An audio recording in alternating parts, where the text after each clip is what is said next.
If you're trying to make any kind of meaningful, effective change in your life, you've come to the right place. Good day, ladies and gentlemen. Welcome back to another episode of We're Talking Shift. Life is consciousness. That is what we've been talking about for the past 2 weeks. And it's such a deep and broad subject that we've been kind of breaking it down into smaller bite-sized chunks. So we are going to talk more about that today, what it means and ways that you can begin to develop a higher consciousness. I'm sure my show producer, John, will be joining us with a few of his tidbits to add. So without further ado, let's just jump right in. Hi, John. How are you today? Hey, Loree, doing really, really well. The sun is just setting here in Scotland, and it's been a beautiful day, and I'm really excited to continue our conversation all about elevating consciousness. So I think it's going to be really interesting, this one. Cool. It's always funny when we jump on and you're like, the sun is just setting. And I'm like, well, the sun just rose here about 2 hours ago. It's as we get into the later season, it's not bright and sunny early in the morning anymore. Now it's dark when I get up, which I don't like, but I'm on dog duty for these few days while my husband is traveling. Normally that's his job. So I was out before the sun came up this morning, and it was such a gorgeous sunrise that I was glad that I had to do that. And I was able to be out there where it was quiet and, the sky was beautiful as the sun was just beginning to come up. And I was thinking a lot about how grateful I am to be able to get up and see this and have the responsibility that made me get up and go outside. Otherwise, I would have missed it. So I was thinking a lot about just being aware of that and consciousness and what we're going to talk about today. So we've been talking about a key to life, which is the realization that life is consciousness. And I think until you really understand and harmonize yourself with the law of consciousness, it's difficult to really accept that you have the freedom to control your destiny, the freedom to experience life the way you feel good about. So in part one, 2 weeks ago, we talked about what we mean by consciousness. And, we're not referring to whether you're asleep or awake. We're not referring to that kind of consciousness, or whether you're in a coma or you're just cognizant. Consciousness in the context that the conversation we're having is our ability to be aware of our existence, right? We're aware that we're human. We're a human being, and we're a human doing. We are aware that we have an internal world, that our mind, our ability to think, and we know that we're thinking. We actually can watch ourselves thinking. It's like there's two of us, right? There's the one that's the being and the doing and the thinking, and then there's the higher aspect of ourself, the I am aspect of ourself that's going, I see what you're thinking there. I see what you're doing. I see what you're wrestling with. I see the thoughts that you're thinking, and I'm asking you, why are you thinking these? What are you going to do about this? You could really go down that rabbit hole, but we're aware of that, our internal world. And then we're also aware of our external world, the realm of matter, the world that we're having this physical human experience in. So that's generally what we mean by consciousness. Now, what we mean by higher consciousness is a higher state of awareness. It's the higher state of being aware about the nature of being, the nature of life, the nature of the universal laws of life. We have an awareness of our higher self, like I just mentioned, that eternal self that always was, even before you were born. It's that self that will continue to be even after you've exited stage left, right? You could say it's an expanded or evolved spiritual awareness of who we really are, of the universe, of the unseen forces, and substance of life. Some people call that God.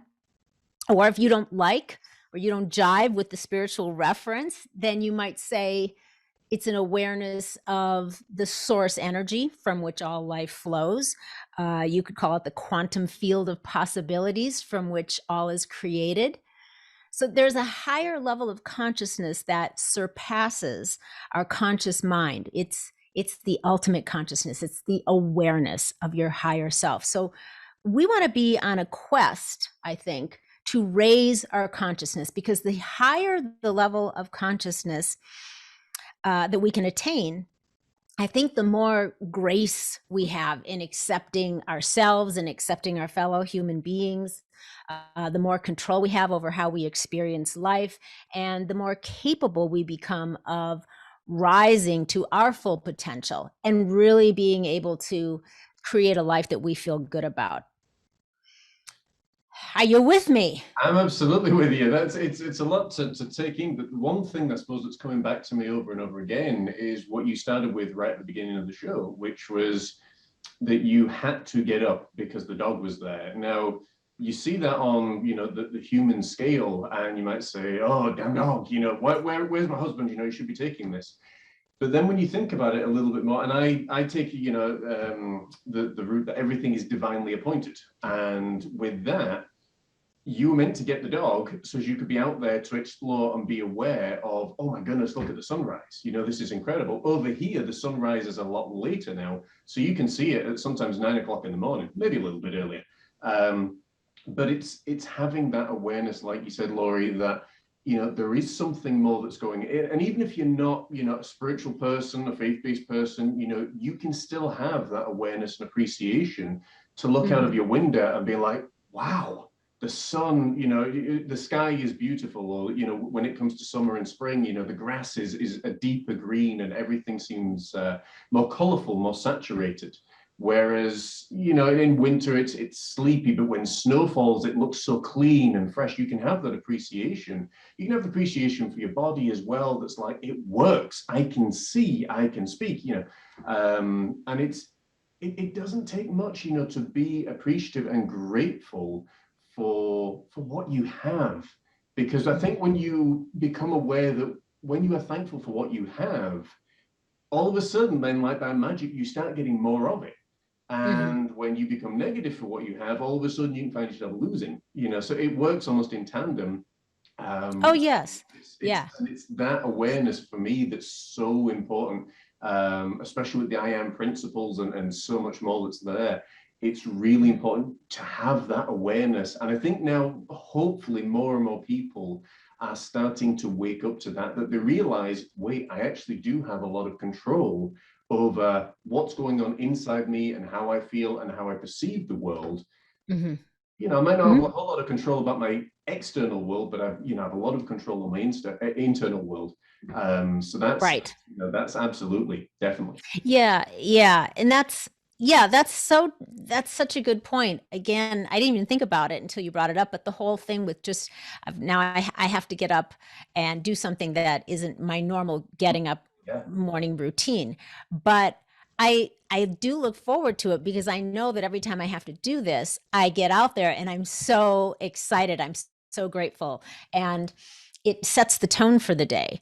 And I could, to your point, I could be negative about it. I could be mumbling and grumbling and, cursing, cursing the dog for wanting to get out and run around first thing in the morning when it's dark and it's cold. And I just want to, sit and have my coffee. It's still somewhat warm though, where you guys are in the States. Now, when it gets to January over here, and it's minus 17, for example, that's cold. And you're sitting there thinking, no, dog can be let out the back garden and it can do its business. Yeah. It's cold, but, you can always find those things to be appreciative for and grateful for sure.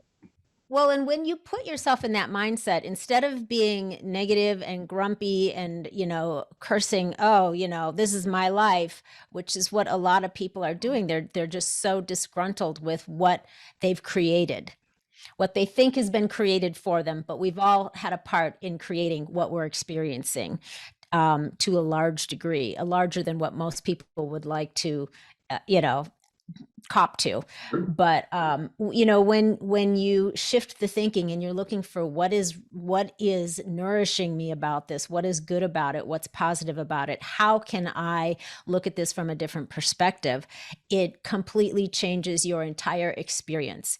And that's the whole point of the practice of raising our consciousness, is to be able to learn how to control your experience of life, whether it's something that you yourself are doing or something that is being done around you. You can still have some level of control over how you're going to experience it. And so understanding that what we hold in our consciousness is what we experience as our life is this key. That's the law of consciousness.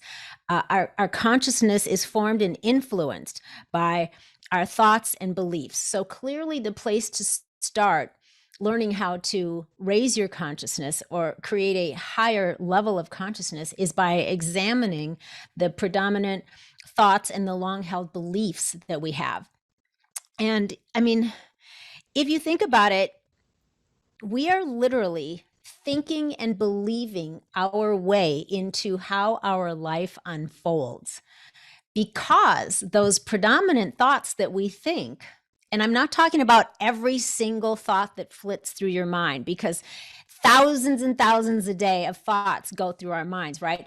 It's the predominant thoughts that we're talking about, the thoughts that we dwell on. Those thoughts, those predominant thoughts are energy, and energy is the force that creates. So it behooves us to become masters of our thoughts.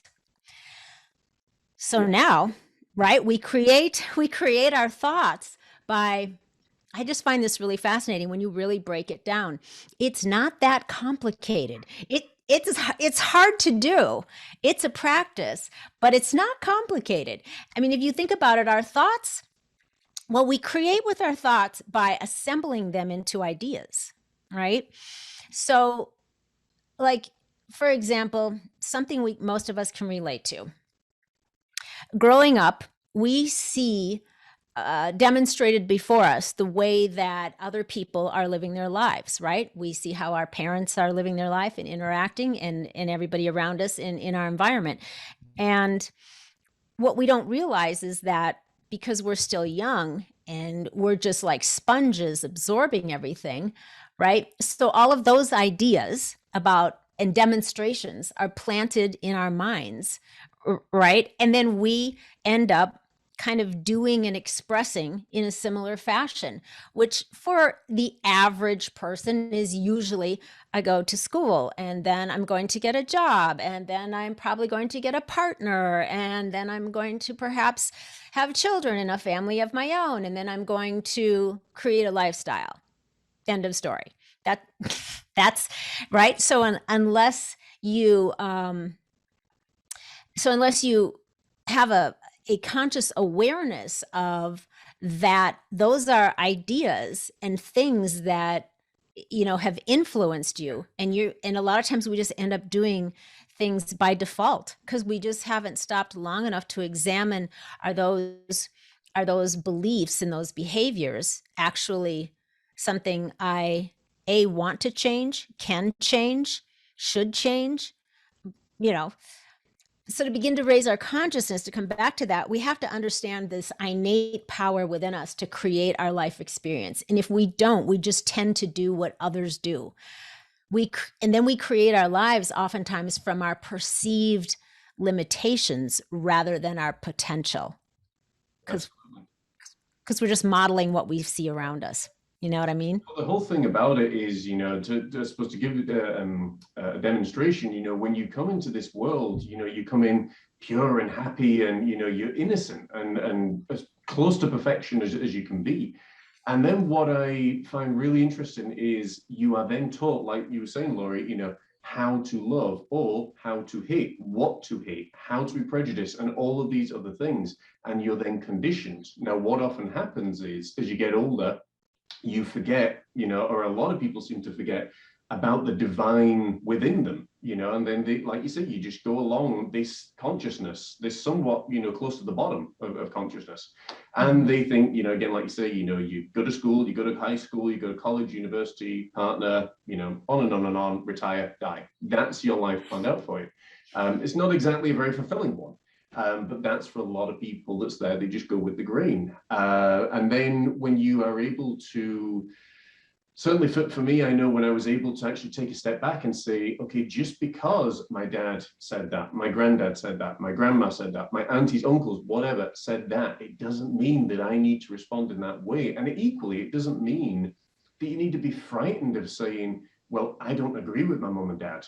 I don't agree with their views on racism or, sexual identity or whatever it might be, fill in the blank, because you are your own person. That's when you start becoming consciously aware that you have the power to decide. And if there's something that doesn't align with your belief or that doesn't make sense, you can change it. That's the Mhm. amazing thing. Right. And Yeah. oftentimes when you do, it's like, wow, it's just incredible.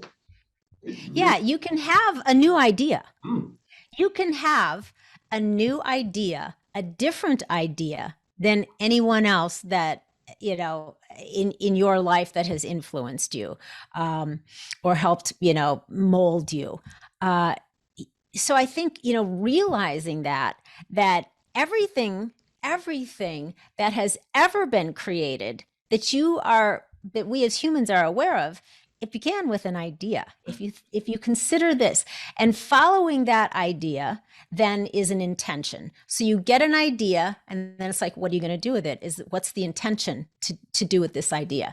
And so the intention to take the idea from mind to matter, from the infinite field of possibilities to the earthly realm, right, where we can experience it. In other words, we have the power to take it from thought to reality. And so I think realizing that's can you hear my dog barking in the background? Of course. Of course. Nothing I can do about it. Um, she's her own little divine being there doing her thing. It is what it is. Okay, so Nikki, you're throwing me off off my train of thought. it's all divine. It's all divine. It's covering for you in some ways. Everything, like Loree said, that came from a thought. And then it leads to an action, development, and so on and so on.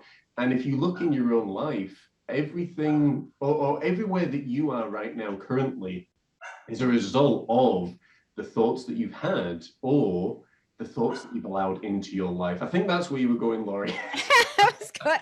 Yes, so right. I wanted to talk about. I wanted to get into a little bit of, I guess, what the deeper idea here for a minute, which is realizing that we are each individuations of some form of divine intelligence, of God, of divine mind, of creative intelligence, of the field of potentiality. There's something thought us into existence. There's a source of some sort, right? So you could say, if you want to just play with me a lot with this idea, this concept, that we began as an idea in this energetic field, or the mind of God, whichever reference sits well with you. So as such, though, we have the inherencies, we have the inseparable attributes of our source, of God, which are fundamentally across the board love and wisdom and life, understanding, power, joy. And in fact, if you're a student of A Course in Miracles, it states that ideas never leave their source, which I find to be such a wonderful concept to embrace, because if you believe that you have come from this divine energetic field, or that you are an individuation of God, and ideas never leave their source, well, that means we're eternally connected to that source, right? We're not really alone, even if we feel alone. We're not really disconnected. We can believe that we are, but it's not necessarily the truth of the matter.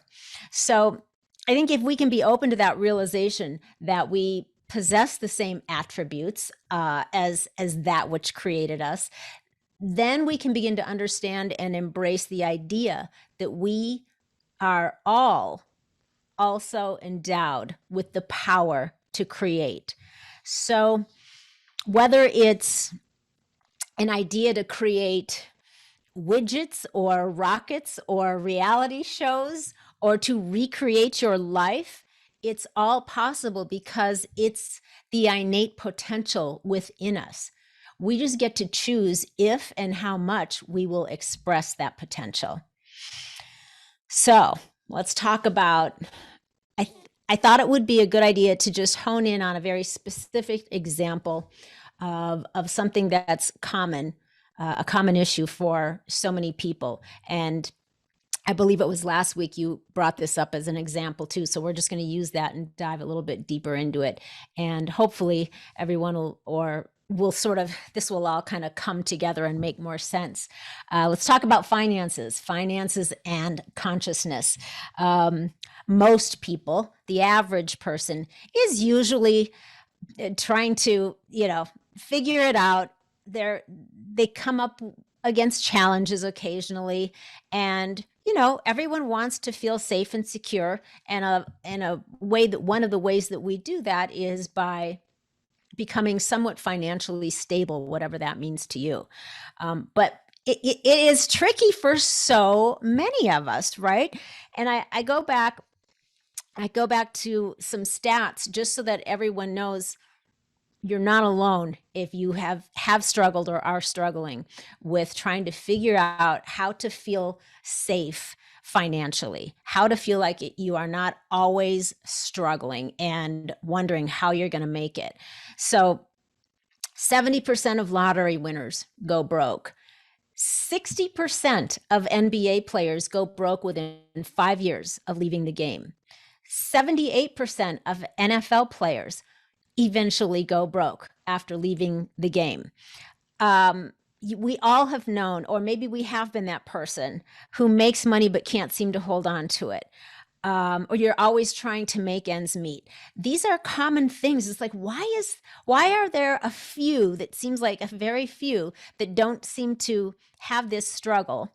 And then most people, though, are usually facing some sort of constant challenge with it to some degree, right? So if you don't change your mindset, that is what separates a lot of people that don't seem to have to ever worry about the finances. They've got it figured out, and everyone else. It's mindset. And I'm not talking about people that have inherited their wealth, because that is actually the smallest percentage of wealthy people. The larger percentage of people with some measurable wealth have earned it. They have come from the same place that everybody else has come from, and they've figured out by changing their mindset how to make it by their own definition. So if you don't change your mindset and learn how to properly handle money, then it's always going to leave you if you even do get it, as the example we just gave of the people that have either won money or made big money through their careers, and then once that career goes away, they've lost it. So the thing is, when you give your attention to what you don't have in your bank account, to the resources that you don't have available, to the shortages that you're experiencing, and to the doom and gloom of the economy, then you're providing fuel to those things.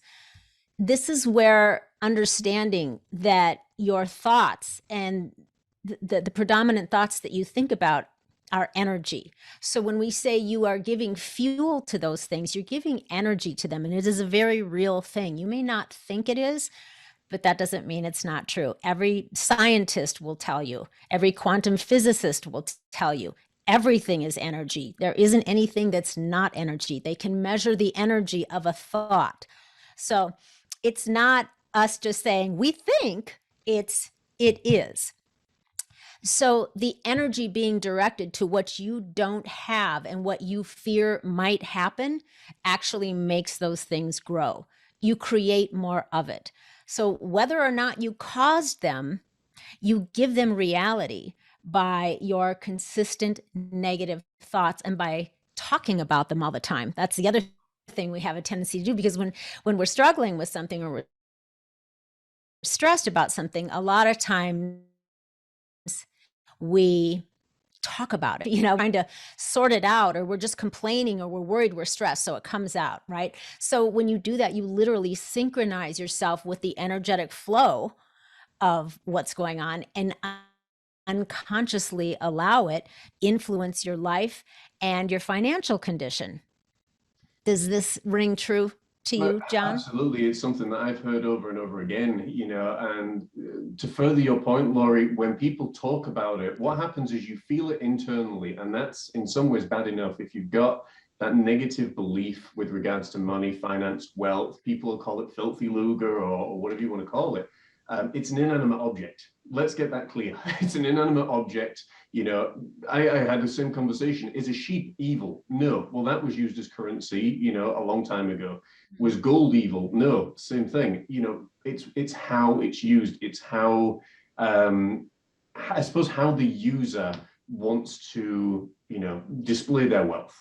So that's the first thing. But the second thing in my mind, quite a lot of the time is, like Laura was saying, your association to money is going to determine, quite honestly, how successful you are at making it, keeping it, enjoying it. And when you speak negatively, because what you tend to find will happen, and it was a little note that I made to myself earlier on, when people are promoted, they think, oh, wow, this is brilliant. We've got some more money coming in. It's great. It's exciting. But then, they see less of the family, or, their hours increase or their workload increase. And what do? They start complaining. They start becoming bitter, miserable, angry, and frustrated. And what happens then is all of this success, and if you're an employed person, you're probably just going to annoy people around you to the point that they say, look, you're not ready for the promotion. We'll take you back down to your pay grade. That has happened. If you're self-employed, what also then can happen is, divine spirit, God, universe, whatever you want to call it, then turns around and says, well, maybe you don't want that extra finance then because you're complaining about it. So then all of a sudden it stops. And this is what we're talking about here with the associations, with the beliefs, with the mindset. It's all really one and the same, that when you start receiving that money, you want to be humbly thankful and enjoy it, but, don't allow it to impact you too much. It's a tool, it's a means to an ends, all of that.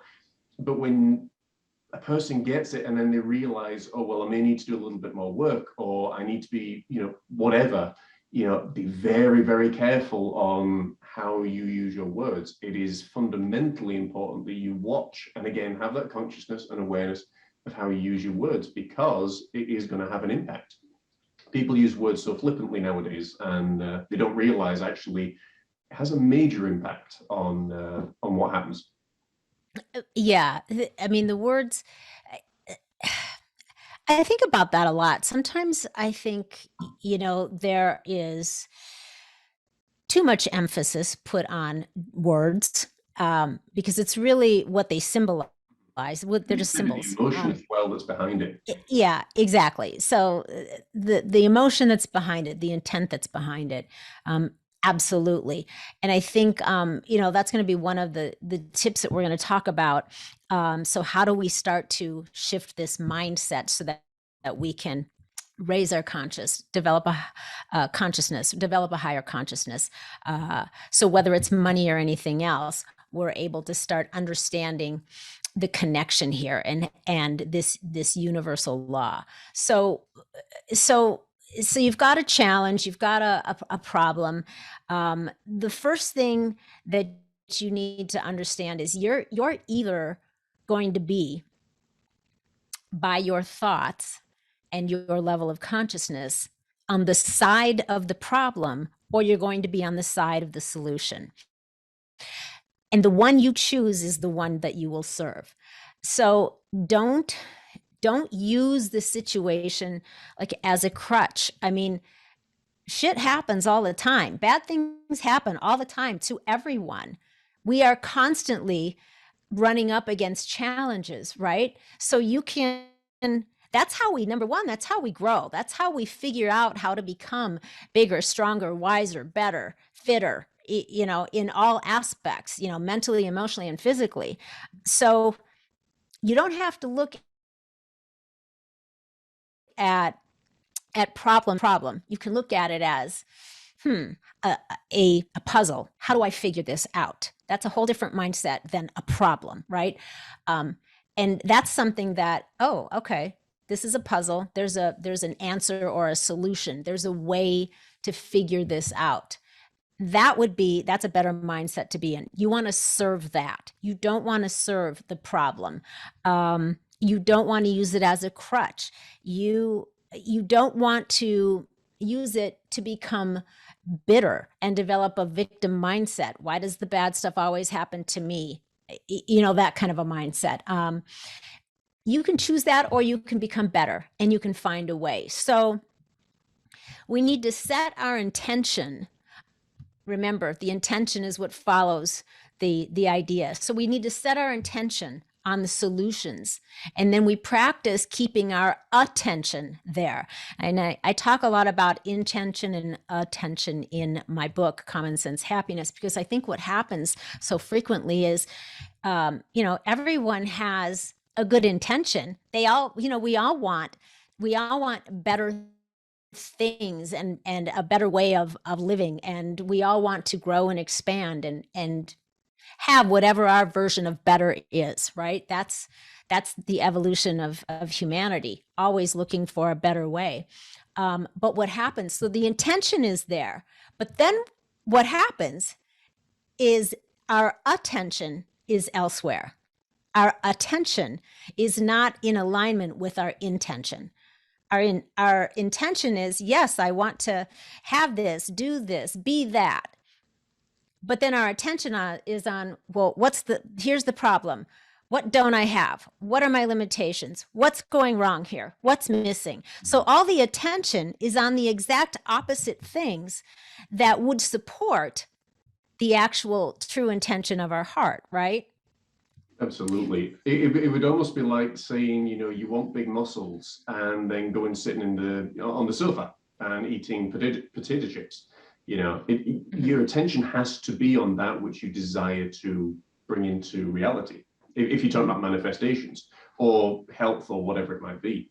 And it really is as simple as that. It's not difficult. It's just important that you don't get yourself, tangled up about these things. Well, yeah, the action is going to follow what your attention is on. So even though, to your example, I want to get fit, I want to, develop more muscles, whatever it is, I need to go to the gym. I'd like to go to the gym. My intention is to go to the gym because my intention is to get myself more physically fit. But if my attention is placing more value on sitting on the couch and eating a bag of Doritos and drinking a six-pack, there's a disconnect there.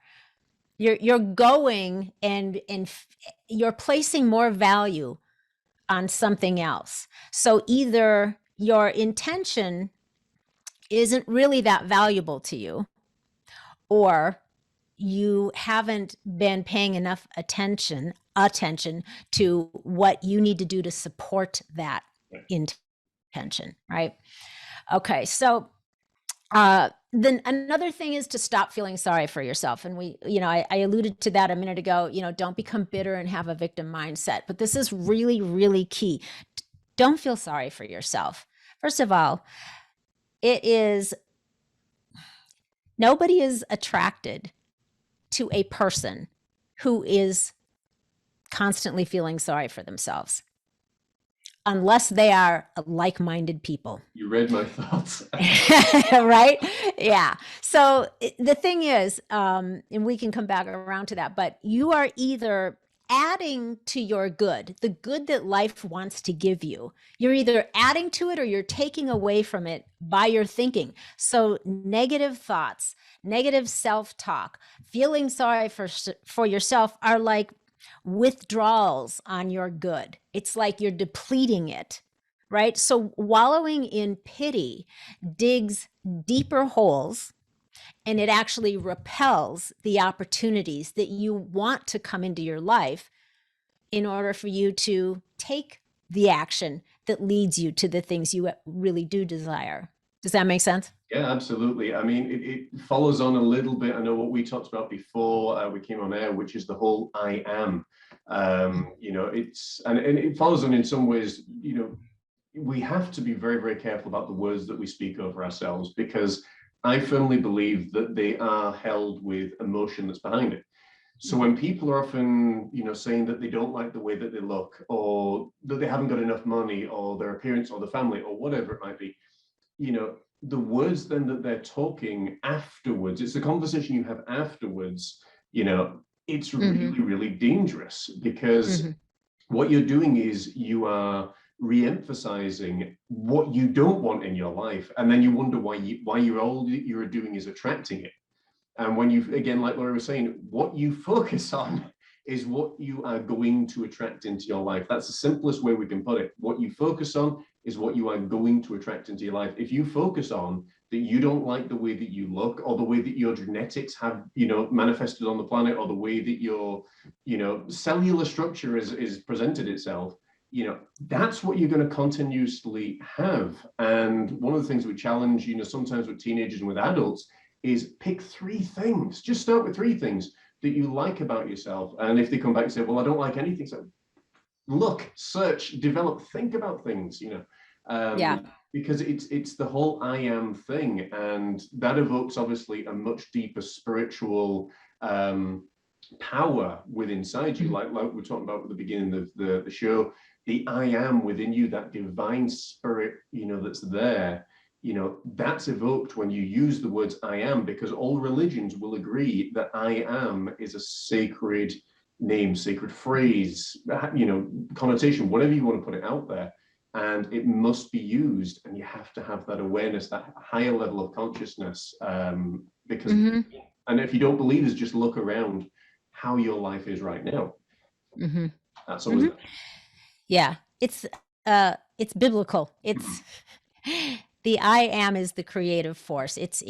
Those words, whatever follows those words, that, and you have a belief and emotion around it, that's it's a little bit magical. So be careful. Be careful of what you follow that up with. Um, yeah, so raise your consciousness by remembering that you are a creative being, and that the resources that you need are available.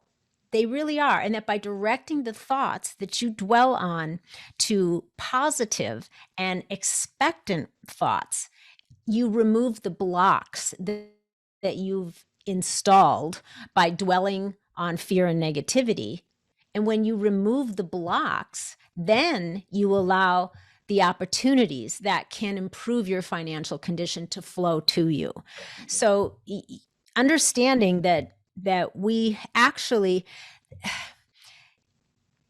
being willing to consider, at least, because I know that for a lot of people this is not a concept that is easy to wrap their head around, or that they're even really willing to believe. That's okay. And if things are going just peachy for you, then there's no reason to change. But if you find yourself struggling, especially if it's the same struggles over and over, you may want to consider that the way you're going about your life could be could be shifted into something that might work a little bit better for you.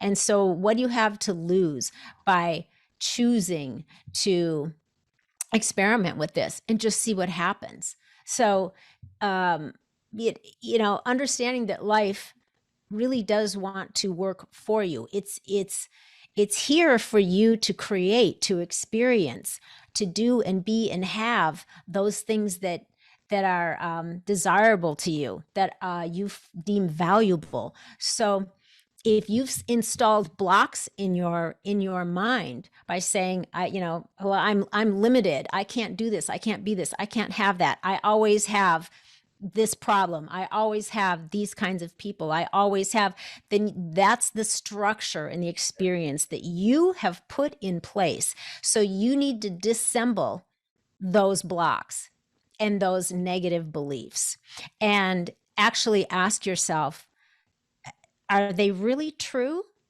Do they have to continue to be true? Could I possibly have the power to change things?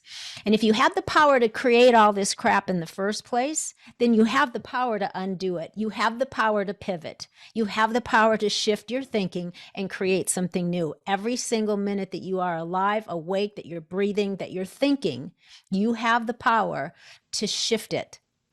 So no excuses.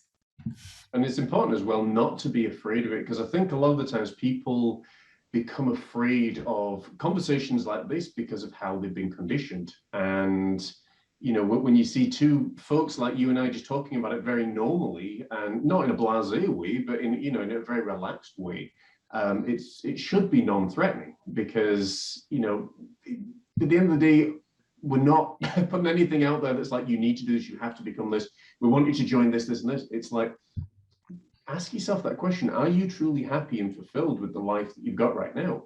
And if you're not, you do have the power to change it. As I was saying to Loree last week, or maybe even the week before, when I started to shift my consciousness from what had happened to, am I going to hold on to that? Am I going to spend the next 50 years of my life miserable, bitter, angry, and frustrated? You know, when I changed that, my finances changed, my entire inner life changed. You know, obviously you and I working together and a whole string of other business opportunities opened up because of that mindset. I actually had my mother and father-in-law the other day. We went over for lunch, and they even said after we'd left, they said to my wife a couple of days later, it was like talking to a different person when we talked to John. I was like, ain't that interesting? So Yeah. this Yeah. is, you know, a real life experience, because I've certainly seen it on both sides of the coin recently. You know, this is like a big part of my testimonial, you know. Sure. Sure. Now you're John 2.0. There you go, that's it. And I don't even identify to a degree with the person that I was before. It is literally like, you know, this whole new being in some ways. Mm-hmm. Yeah, it's a wonderful process. This understanding, having the awareness and the realization that you are every day in the process of either evolving or you're in the process of devolving.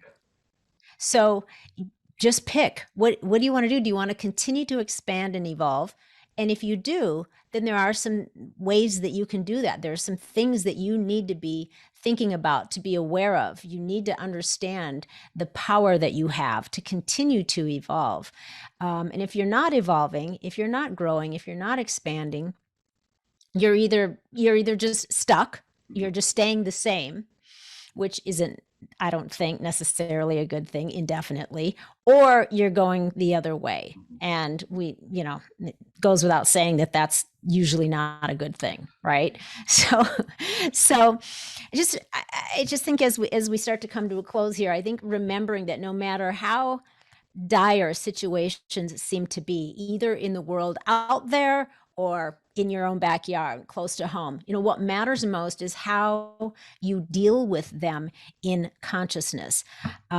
Practice changing your mindset by shifting your thinking. Practice seeing things from a higher perspective. Practice being open to the universal substance that supports and infuses all of life, and believing that it's there for you too. It's there. It's there. You just need to become aware of it and be open to the possibility that it's there and tap into it. Practice being open to receiving that support in any number of ways and opportunities that will show up to help you. Because a lot of times we get very focused on what we want, the way we want a problem to be solved, the way we want the answer to show up, and we miss an opportunity or a way that shows up and it's not the way we imagined it would be. So being open to how that could show up in your life to help you, move to the next level or get unstuck from a situation or find the solution to a problem. Be really, really aware of who and what is coming forth to you that may be part of, the help that you're looking for. And then, of course, keep your attention on that. Take action. Take the action to help yourself. Explore it. So this is how you can begin. This is one way that you can begin to raise your consciousness and put yourself in the creative flow of life. It's always happening. It always has, it always will. And you can either be in the flow of it or you can resist it. And that's when we struggle. That's when we are constantly challenged. It's like swimming upstream. Just turn the boat around. It's a lot easier going with the flow, right? Absolutely. And it's true. I mean, for where I suppose I'm at now, you have a mindset that's attached to nothing and open to everything. And you choose what you hold on to. You choose what you experience by, what you're going to allow into your own life. And honestly, as I say, as someone who's been on both sides of the coin, for many years, it's like, when you reach this place of just being able to let go of what you thought you knew, and then it's okay to say, look, I don't know. It's okay then to explore, because what you explore and the teachers that show up is just phenomenal. And then all of a sudden it ignites you in ways that you never thought possible. And before you know it, it's like, wow, I'm back on track, but maybe I'm on a new track to doing something that I actually love and that I'm really passionate about. And guess what? Become successful. All of a sudden, your finances may take a turn, for the positive that you never thought possible. All of a sudden customers may get in touch with you for a business that's been struggling. When again, and you start small with things like just observing how you talk about your business, how you talk about your finances, how you talk about your family. And it does, I mean, I've seen this over and over again in the professional world and even in my personal world, and it makes so much of a difference. Why businesses go out of business? Because oftentimes they talk about their customers like there's something they've stepped in. It's terrible.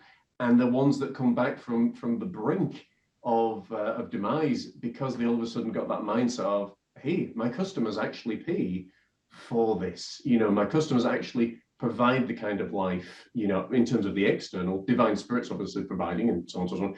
But in the external world, my customers are coming in. I want to treat them. I want to give them a phenomenal experience. And then all of a sudden things just change and they do in a phenomenal way. And it doesn't take long. Yeah. The energetic exchange is a positive one. Yeah. Yeah. Yeah. So this is, you can apply, I should say, you could apply a lot of these same, I guess, words of guidance or tips or suggestions around finances. You can apply that to any aspect of your life, be it your health or dieting or relationships or business, whatever it is. Just insert what the thing is for you and use the same concepts. So I don't know, maybe we'll talk a little bit more about this next week. Maybe, let me know by sending me your questions and your comments, and we'll see. So on that note, I hope through our discussion so far these past couple of weeks and today, and exploring this, that you will all feel a little bit more empowered to make the shifts in your life that you desire, and you're willing to say, maybe there's something that I should try here. Maybe there's a possibility I hadn't considered. Maybe, the way I've been doing things, maybe I'm ready for a tune-up. So just be willing to consider, be open, and we will see you guys next week. So to find out what private coaching with me is all about, just head on over to loreebischoff.com. Please give us a rating and a review. The reviews are really important, you guys, because it inspires other people to listen to the show and hear all of the great shift being shared here. Next week, we'll see what's up. So until then, stay feisty, my friends. Mind your mind and go make some epic shifts happen in your lives. You too, Gary V.